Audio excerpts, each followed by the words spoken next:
Are your marketing dollars actually working for you? Learn how to measure your marketing ROI.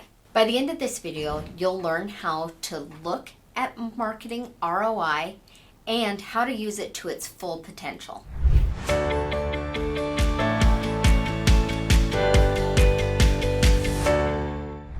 All right, so I want us to first start out by understanding what ROI means. ROI means return on investment. So as we're looking at that and how it applies to our marketing, I want you to use this really simple formula. So ROI equals the return on investment of a marketing campaign. So if you have generated from a marketing campaign $100, these are very small numbers, but it'll make it easier for us. So we're going to look at the revenue from the campaign and we're going to subtract out the cost from the campaign. Important things to note when it comes to the cost of the campaign, that's not only your ad spend, but it could also be the money that you invested for, say, the imagery or the video editing or insert any other costs that were associated with running or getting that marketing campaign up and running. So we have our revenue minus our cost. That's the first part of our equation. Here's the simplest way to think about it. You're going to take the money that you made from your marketing campaign, your revenue, and you're going to subtract what it cost you in order to produce that marketing campaign.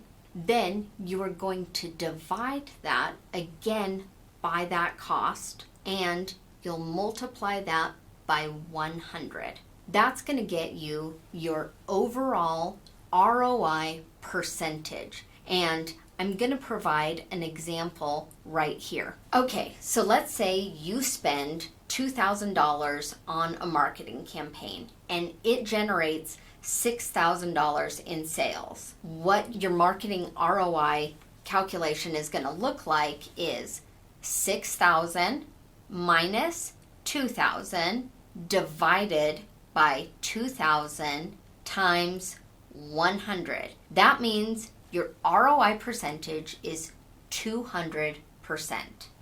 Some important factors that aren't going to factor into this calculation, but are important for you to remember, is that perhaps ROI is going to be brand awareness ROI. So while it's not going to come in the form of a direct sale right this minute, if we are able to get better brand recognition or product recognition out there, then there is an impact overall on the marketing success and the overall ROI. When you're looking at your marketing ROI, you can determine this based on a monthly basis. You could determine it on a weekly basis. You can use that to determine your overall lifetime customer value.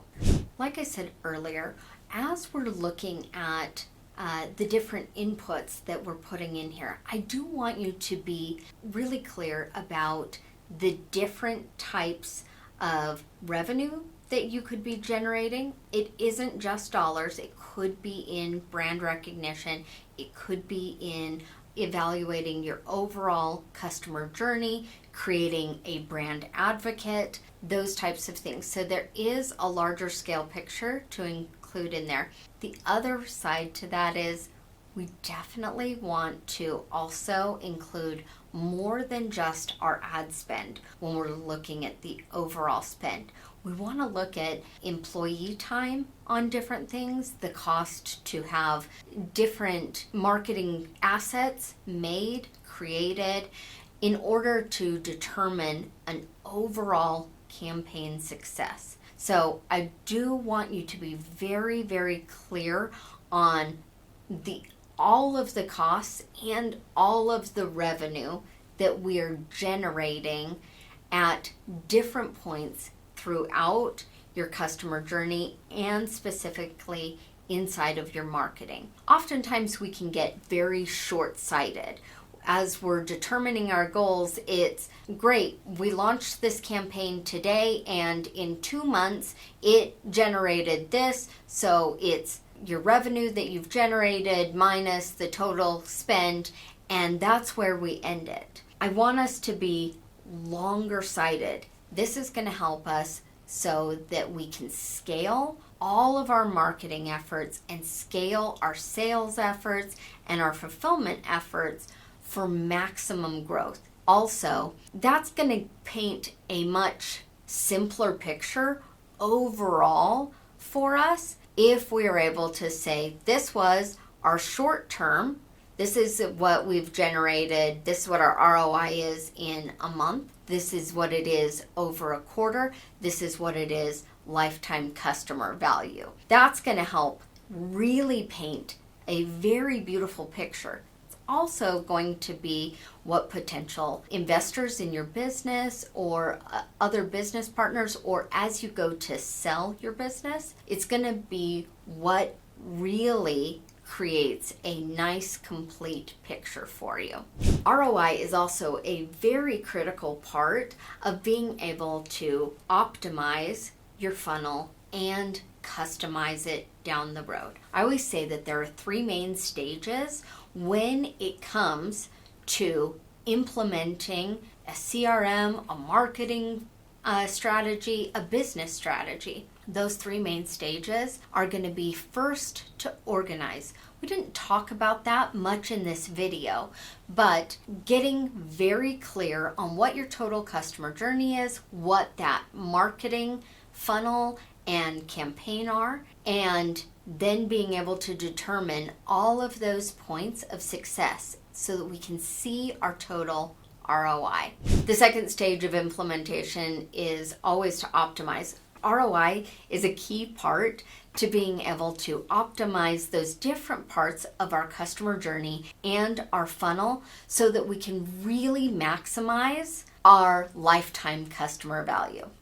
The third phase of any implementation of any process is going to be to customize. Without ROI, we don't get that complete picture about what's working and what isn't, how we should customize that for future marketing campaigns, future sales efforts, and how we can see the complete cost of acquiring a customer and keeping that customer.